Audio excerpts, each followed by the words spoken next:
21 तारीख को भारत बंद है। क्या ये अंदर एससी के अंदर एसटी के अंदर झगड़ा कराने की कोशिश नहीं है? एससी एसटी समाज के लोग हैं, ये देश को बनाना भी जानते हैं और अपने अधिकारों के लिए लड़ना भी जानते हैं।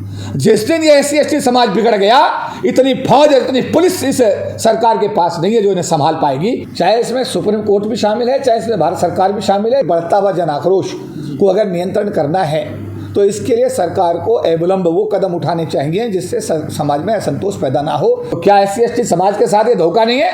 क्या ये बेईमानी नहीं है? क्या देश के जो शांति प्रिय समाज है उसे सड़क पर लाने की कोशिश नहीं है? सरकार की नौकरी तो तमाशा है, ये तमाशा है, समाज को बांटने की एक साजिश है।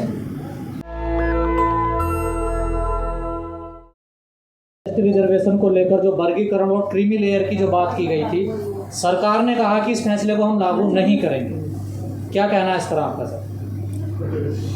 देखिए, सरकार के विषय में जो हमने पहले देखा है, जब 1997 में आरक्षण के विरोध में सुप्रीम कोर्ट ने आदेश जारी किए थे, तब हम लोगों ने अपने सरकारी अधिकारी कर्मचारियों के महासंघ के माध्यम से दिल्ली की धरती पर लाखों लोगों को देश के कोने कोने से बुलाया था। 3 दिन तक संसद बंद रहा। 1999 में 97, 98, 99 में लाखों लोग रैली हुई। तत्कालीन प्रधानमंत्री और तत्कालीन सरकार को, अटल बिहारी वाजपेयी साहब उस समय प्रधानमंत्री थे, उन्होंने संविधान में 3 संशोधन 81, 82 और 85 करके हमारे आरक्षण को बचाने का काम किया। इसके बाद में जब 2 अप्रैल 2018 को हमारे पूरे देश के हमारे समाज ने भारत को बंद किया, तो भारत की सरकार ने संविधान में संशोधन करके SC/ST एट्रोसिटी एक्ट को वापस करने का काम किया। इसके बाद में जब सुप्रीम कोर्ट ने यूनिवर्सिटी ग्रांट कमीशन में, यानी यूनिवर्सिटीज़ में रिजर्वेशन समाप्त किया SC/ST का, तो उसके बारे में भी सरकार ने संविधान में संशोधन करके यूनिवर्सिटी ग्रांट कमीशन में, यानी विश्वविद्यालयों में रिजर्वेशन को बहाल करने का काम किया। सरकार ने जो अभी उस दिन, ये 9 अगस्त को जब हम लोग जंतर मंतर पर हम लोग इकट्ठा होकर के देश के कोने कोने से जो लाखों लोग आए और हम लोगों ने जब अपनी मांग रखी कि भाई हमारे परम पूज्य बाबा साहब अम्बेडकर की स्टैचू को यथास्थान पर स्थापित अगर आप 14 अक्टूबर 2024 तक कर देते हैं तो हम आपका धन्यवाद करेंगे, और नहीं करते हैं तो 14 अक्टूबर 2024 को दिल्ली की धरती पर रामलीला मैदान के अंदर देश के कोने कोने से लाखों करोड़ों लोग बुला करके हम लोग बाबा साहब अम्बेडकर द्वारा दिए गए बौद्ध धर्म को स्वीकार करने का कार्य करेंगे। इस संबंध में ये मांग पत्र पूरे देश के लोगों के सामने हमने इसको जंतर मंतर पढ़ा, समाज के लोगों ने हाथ उठा करके इसको पारित किया, और इसके बाद भारत के राष्ट्रपति और प्रधानमंत्री को इसकी कॉपी हमने रिसीव करा करके असेंबली में बांटा। उनको इस मामले में समाज की भावनाओं से हमने उनको आगाह करा दिया है। अभी आपने सवाल किया कि सरकार ने कहा है कि हम क्रीमी लेयर कंसेप्ट को लागू नहीं करेंगे, ये उन्होंने कहा है, लेकिन मैंने कई जगह पढ़ा है कि इसकी अभी वो समीक्षा करेंगे।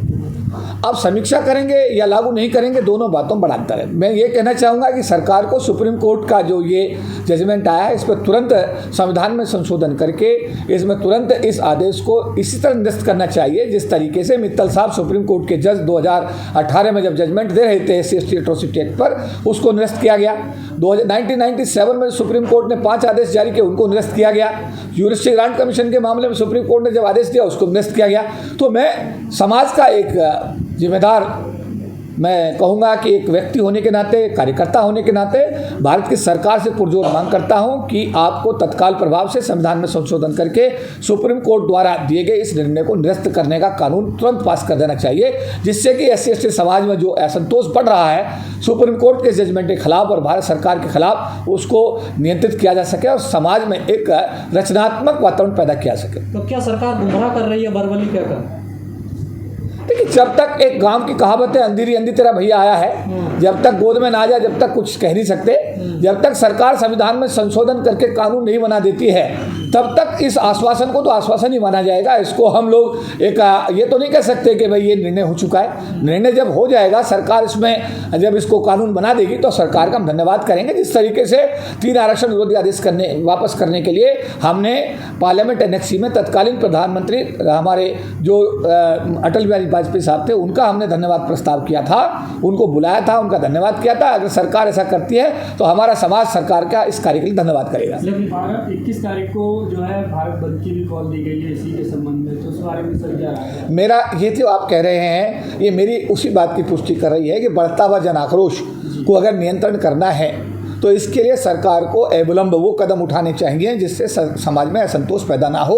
21 तारीख का भारत बंद भी जिन लोगों के द्वारा भी इसको कॉल दी गई है, आज समाज के जितना मेरे पास, क्योंकि मैं राष्ट्रीय अंतर्राष्ट्रीय नेटवर्क का व्यक्ति हूँ, पूरे विश्व और दुनिया में मेरा सब लोग मुझे जानते हैं, पहचानते हैं, मेरे पास जो कम्युनिकेशन आए हैं 21 तारीख के बारे में, पूरे देश में ये मैसेज जन जन तक पहुँच चुका है कि 21 तारीख को भारत बंद है सरकार के इस बाबा साहब अम्बेडकर की स्टैच्यू को हटाने के खिलाफ और साथ साथ सुप्रीम कोर्ट के जजमेंट के खिलाफ। तो अगर 21 तारीख को भारत बंद होता है, 2 अप्रैल 2018 की पुनरावृत्ति होती है, तो मैं इस बात को बहुत जिम्मेदारी के साथ कहूँगा कि भारत सरकार इसके लिए स्वयं जिम्मेदार होगी। लेकिन केपी चौधरी साहब एक बात बताइए, क्रीमी लेयर लागू क्यों नहीं होना चाहिए? क्योंकि अभी तक जो देखा जा रहा है, जो लोग रिजर्वेशन के बाद अपने स्तर को उठा चुके हैं आर्थिक तौर पर भी, फाइनेंशियल तौर पर भी, तो क्यों ना उससे नीचे वाले पायदान को, क्योंकि अभी तक ये देखा गया जो परिवार को रिजर्वेशन मिल रहा है उसको पीढ़ी दर पीढ़ी, चाहे वो पॉलिटिकल रिजर्वेशन है, चाहे वो गवर्नमेंट जॉब का रिजर्वेशन है, चाहे वो इंडस्ट्रियल प्लॉट में, वही लोग ज़्यादातर फायदा उठा रहे हैं। ये प्रैक्टिकल सच्चाई है।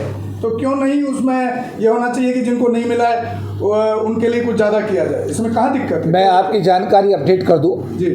जब तत्कालीन प्रधानमंत्री इंदिरा गांधी ने देश का राष्ट्रीयकरण किया था, देश में बैंकिंग भर्ती बोर्ड बनाए गए थे, तेल कंपनियां, बीमा कंपनियों का राष्ट्रीयकरण हुआ था, तब जा कर के घर घर में सरकार की नौकरी के रूप में, एक रोशनी के रूप में रोजगार के अवसर मिले थे।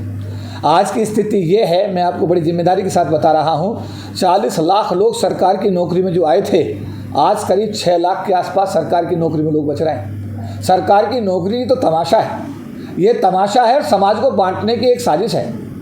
चाहे इसमें सुप्रीम कोर्ट भी शामिल है, चाहे इसमें भारत सरकार भी शामिल है, चाहे दोनों शामिल नहीं है। मैं इस बात की पुष्टि नहीं करता हूं कि इसमें कौन कौन शामिल है, लेकिन इसमें दो राय नहीं है कि भारत का एक ऐसा तबका इस षड्यंत्र का में शामिल है जो एससी समाज को, एसटी समाज को आपस में बांटना चाहता है। साथ साथ आज के समय में भी इतने बच्चे टॉप करने के बाद, जहाँ टीना दाबी टॉप करती है, जहाँ बच्चे दूसरी सर्विस में टॉप कर रहे हैं, आज भी देश के किसी भी डिपार्टमेंट के अंदर सरकारी वैकेंसीज का कोटा पूरा नहीं किया गया है। मैं कहना चाहता हूं, जो बच्चा झाड़ू से अपनी पूजा शुरू करता है, अपने कार्य सुबह झाड़ू से शुरू करता है, झाड़ू को असर माथे लगा करके, जब स्कूल जाएगा ही नहीं, तो अगर पढ़ेगा ही नहीं, तो सरकार की नौकरी में आएगा कैसे? जरूरत तो इस बात की थी कि 4 लाख करोड़ रुपया जो SC ST के डेवलपमेंट का इंदिरा गांधी जो SC प्लान, ट्राई सब प्लान बनाकर गई थी, अगर सरकार ईमानदार होती, अगर सरकार में ऑनेस्टी होती, ये सरकार SC ST के प्रति इसमें दर्द होता, तो 4 लाख करोड़ से हमारे गरीब बच्चों के लिए हर तहसील के स्तर पर 1000 बच्चों का रेजिडेंशियल स्कूल बना के देती। फ्री एंड कंपलसरी एजुकेशन की पॉलिसी के तहत नर्सरी से लेकर के ग्रेजुएशन तक का बच्चा जब पढ़ के आता, उसमें वाल्मीकि भी होता, और सारे बच्चे जब पढ़ करके निकलते और कंपटीशन करते, बराबर दौड़ते, तो उसमें वाल्मीकि बच्चा भी जाता है, ये बनता है। आप बताइए, जिस बच्चे को स्कूल ही नहीं मिल रहा है, आज जहां जिस स्कूल में 6 पैसे फीस थी, आज वहां 50,000 कर दी गई है, जहां पर 600 रुपये फीस थी वहां 6 लाख कर दी गई है। आज की स्थिति तो ये है। अरे जरूरत तो इस बात की है कि हमारे SC समाज का जो गरीब तबका है, जिसको वाल्मीकि समाज के नाम से जाना जाता है, जिसको दूसरे समाज के नाम से जाना जाता है, उन बच्चों के एजुकेशन का क्या सरकार ने कोई इंतजाम किया? क्या सरकारी क्षेत्र को क्यों निजीकरण किया गया? सरकारी क्षेत्र खत्म करके पूरा पैक्ट के तहत बाबा साहब अम्बेडकर गांधी के बीच जो पैक्ट हुआ, उसमें सिर्फ सरकारी क्षेत्र में नौकरी का प्रावधान किया गया था। सरकारी क्षेत्र को सरकार ने खत्म कर दिया, निजी क्षेत्र सारा खोल दिया, निजी क्षेत्र में रिजर्वेशन किया नहीं। तो क्या SC ST समाज के साथ ये धोखा नहीं है? क्या ये बेईमानी नहीं है? क्या देश के जो शांति प्रिय समाज है उसे सड़क पर लाने की कोशिश नहीं है? सर, क्या ये अंदर SC के अंदर ST के अंदर झगड़ा कराने की कोशिश नहीं है? सर, लेकिन आप एक बात बताइए, आपने अभी खुद ही कहा कि जब सरकारी नौकरी जितने भी डिपार्टमेंट हैं वो धीरे धीरे करके सब प्राइवेट को दे दिए जा रहे हैं, तो फिर भी जहाँ भी हम देखते हैं, अभी जो भी संगठन है वो आरक्षण की लड़ाई लड़ते नजर आता है सरकारी नौकरी में। उसके लिए क्या कुछ अच्छा प्लान नहीं होना चाहिए कि जो प्राइवेट सेक्टर? देखिए, ऐसा है, 1997 में जब हमने आंदोलन शुरू किया था, हमने कहा था निजी क्षेत्र में आरक्षण लागू करो, सरकारी क्षेत्र का निजीकरण बंद करो, निजी क्षेत्र का आरक्षण लागू करो, देश की बंजर जो जमीन पड़ी है उसको उपजाऊ बना के SC ST समाज में उसका बंटवारा करो, देश में प्रिंसिपल ऑफ डाइवर्सिटी अमेरिका वाला सिद्धांत लागू करके देश के रोजगार में SC ST के लोगों को नौकरी में आने के अवसर प्रदान करो, देश के अंदर जो भी रोजगार पैदा होता है उसमें SC ST की भागीदारी उनकी जनसंख्या के अनुपात में सुनिश्चित करो। ये सारे मुद्दे 1997 से हम लोग बराबर उठाते चले आ रहे हैं। जब सरकार की नौकरी में थे तब भी जेल गए थे, सस्पेंड हुए थे, 10-10 महीने का सस्पेंशन झेला था समाज की आवाज़ उठाने के लिए। आज सरकार की नौकरी में नहीं है, एक पार्टी के राष्ट्रीय महासचिव हैं, 40 लाख लोगों का संगठन जिसमें 6 लाख नौकरी में और 34 लाख बाहर हो चुके हैं, उनके संगठन के राष्ट्रीय महासचिव की जिम्मेदारी है।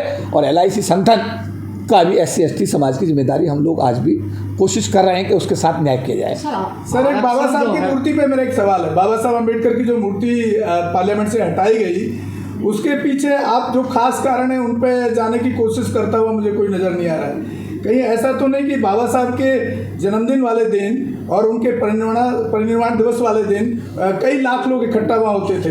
कहीं ऐसा तो नहीं सरकार ये डर गई हो कि किसी दिन ये बहुजन समाज के लोग संसद भवन के ऊपर कोई उत्पात न मचा दें, जिस तरह से अभी बांग्लादेश में हुआ, एक बार अमेरिका के वहाँ पर हुआ राष्ट्रपति भवन में? तो कहीं इसलिए तो जानबूझ के उस मूर्ति को निटाया कि आम आदमी वहाँ जाना ही बंद कर देगा, क्योंकि 2 ही दिन के लिए दरवाजे खुलते हैं उस बिल्डिंग के। दोनों किसी भी संभावना से इस देश में इनकार नहीं किया सकता।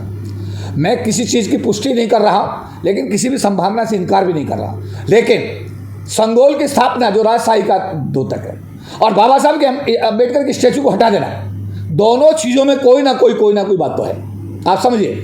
और ये जो SC/ST समाज के लोग हैं, ये देश को बनाना भी जानते हैं और अपने अधिकारों के लिए लड़ना भी जानते हैं। जिस दिन ये SC/ST समाज बिगड़ गया, इतनी फौज, इतनी पुलिस इस सरकार के पास नहीं है जो इन्हें संभाल पाएगी। मेरा निवेदन है भारत सरकार से, ये शांति प्रिय समाज है, देश की प्रगति के लिए काम करता है, खेतों में काम करता है, गन्ना बोता है, धान बोता है, कपास बोता है, तब जाकर एक कृषि प्रधान देश बनता है। शहर में ईंट ढोता है, सरिया ढोता है, तब देश का मल्टी स्टोरी बिल्डिंग बनाता है, सड़कें बनाता है, तब जाकर इस देश का शहरी विकास होता है। उसके बावजूद भी इन लोगों का इस देश के संसाधनों में किसी प्रकार की कोई हिस्सेदारी भागीदारी नहीं है। और मैं ये कहना चाहता हूं कि शांति प्रिय समाज को छेड़ा ना जाए, इसको छेड़ा ना जाए, इसको प्रवोक ना किया जाए। अगर ये प्रवोक हो गया, बिगड़ गया, तो 2 अप्रैल 2018 की पुनरावृत्ति अगर इस देश में होती है तो ना सरकार के लिए हक में होगा, ना ही SC/ST समाज के हक में होगा। सर, अभी जब से ये सरकार आई है, रेप की घटनाओं में बहुत ज़्यादा बढ़ोतरी हुई है, और खास तौर से जहाँ पर भाजपा की सरकार है वहाँ पर। इस पर क्या कहना चाहते हैं? इस पर देखिए, मैं इस बात से संगठनों का कोई ज़्यादा खास, मैं यहाँ पर एक टिप्पणी करना चाहूँगा कि मैं भाजपा की सरकार या कांग्रेस की सरकार या किसी और की सरकार की बात नहीं कर रहा। सरकारें जो भी है, सामंतवादी व्यवस्था का एक सिस्टम है। मेरी बात सुनिए, सरकार चला कौन रहा है ये देखिएगा। ये आप ये सवाल मत पूछिएगा सरकार किस दल की है, ये देखिए सरकार चला कौन रहा है। 5 साल सरकार चली है इस देश में बहुजनों की। उत्तर प्रदेश के अंदर कितना अमन, चैन, सुख, समृद्धि, शांति, कितने बलात्कार हुए, एक रिकॉर्ड निकालिएगा। सवाल ये नहीं है सरकार किस पार्टी की है, सवाल ये है कि सरकार चला कौन रहा है।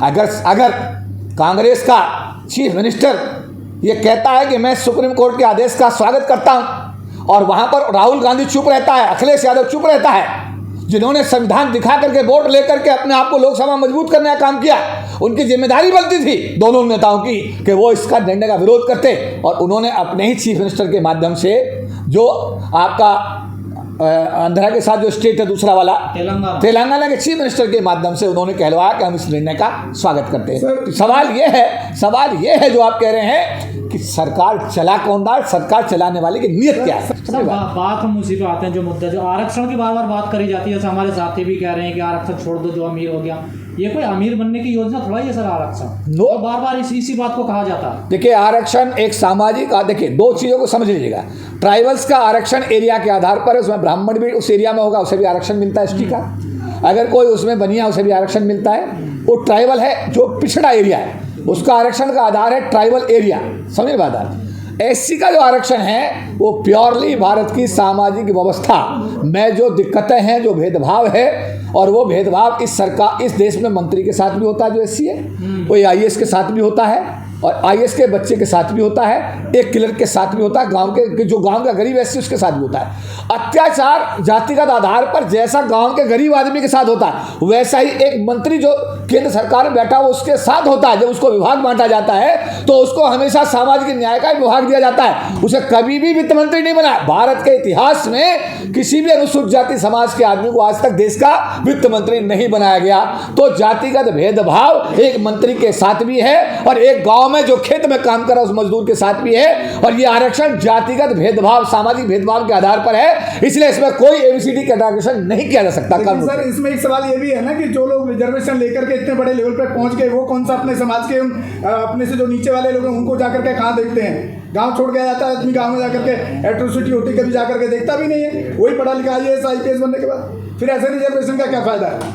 सामाजिक ढांचे के लिए दिया गया, ठीक है, क्योंकि सामाजिक उसका जातिवादी शोषण होता है, फिर भी होता है पोस्ट पर पहुंचने के बाद। लेकिन वो कौन सा अपने से नीचे वाले को जा करके उस चीज में कहीं हेल्प करता है क्या? देखिए, मेरा यहाँ 95% मेरा आपके सवाल का जवाब ये है, ये हमारे समाज का आंतरिक मामला है। इसमें सरकार या दूसरे समाज को हस्तक्षेप करने की आवश्यकता नहीं होनी चाहिए। समझिए बात आप, हमारे समाज में अगर कोई कहीं सुधार की गुंजाइश है तो हम लोग आपस में मिल बैठ कर सुधार को कर सकते हैं। जैसे कई बार पूछा जाता है कि कौन सा नेता बढ़िया है, हमारे लिए बीपी मौर्य साहब बहुत बढ़िया नेता थे, मायावती जी हमारे लिए बहुत बढ़िया नेता हैं, हमारे लिए पासवान साहब बहुत बढ़िया नेता, हमारे सुशील कुमार शिंदे, हमारे समाज के जितने भी लोग हैं जिन्होंने भी अपने अपने स्तर पर अपने अपने समय में समाज के लिए थोड़ा घना जो भी किया है, हम उनका धन्यवाद व्यक्त करते हैं। वो हमारे बीच में झगड़ा कराने वाले ये सामान्य जाति के लोग कौन है यार? हम अपनी व्यवस्था खुद देख लेंगे ना अंदर। अगर हमारे अंदर कहीं कोई सुधार की गुंजाइश है तो सुधार कर लिया जाएगा, बट सवाल यह है कि हम अपने समाज की ठेकेदारी दूसरों को नहीं दे सकते। नेशनल दस्तक की आपसे गुजारिश है कि अगर इसको बचाना चाहते हैं तो नेशनल दस्तक को सब्सक्राइब करने के लिए रेड कलर के सब्सक्राइब बटन को दबाएं, फिर बेल आइकन की घंटी दबाएं। नेशनल दस्तक को बचाने के लिए बहुत जरूरी है कि हर खबर को शेयर करें, लाइक करें, कमेंट जरूर करें।